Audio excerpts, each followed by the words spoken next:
વડોદરામાં મહિલાની ડિલિવરી બોયે છેડતી કરી હતી। ગોત્રી વિસ્તારમાં રહેતી મહિલાએ ઓનલાઈન ફૂડ ઓર્ડર કર્યું હતું। મહિલાને સરનામું પૂછવાના બહાને આ યુવકે તેની છેડતી કરી। પોલીસે મોહમ્મદ અકમલ ફિરોઝીવાલાની ધરપકડ કરી છે। વડોદરામાં ઘરમાં એકલી રહેતી મહિલાઓ માટે લાલબત્તી સમાન કિસ્સો। ગોત્રી વિસ્તારમાં મહિલાએ ઝોમેટોથી ઓનલાઈન ફૂડ ઓર્ડર કર્યું અને આ યુવક એટલે કે જે ડિલિવરી બોય હતો તેની તેણે છેડતી કરી હતી। કુણાલ વધુ વિગતો સાથે જોડાઈ ગયા છે। કુણાલ, આ મહિલાએ ફરિયાદ પણ નોંધાઈ છે, ત્યારે ફરિયાદમાં કઈ બાબતનો ઉલ્લેખ?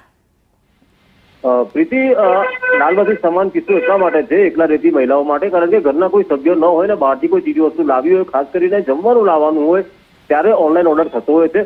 ત્યારે આ જે ફૂડ ડિલિવરી બોય મોહમ્મદ અકમલ ઘરે આવ્યો હતો। ડિલિવરી એકવાર તો આપી હતી, તેને ખબર પડી કે મહિલા એકલી છે, ફરી તે ગાડી પલટાવીને ઘરે આવ્યો હતો। સરનામું પૂછવાના બહાને છેડતી કરી હતી। આ સમગ્ર ફરિયાદ હાલ મહિલાએ પોલીસ સ્ટેશન કરી હતી। લક્ષ્મીપુરા પોલીસે મોહમ્મદ અકમલની ધરપકડ કરી હતી, પરંતુ જામીન પાત્ર ગુનો હોવાથી તેને જામીન મળી ગયા છે અને પોલીસે વધુ કાર્યવાહી હાથ ધરી। આભાર તમામ વિગતો માટે, કુણાલ।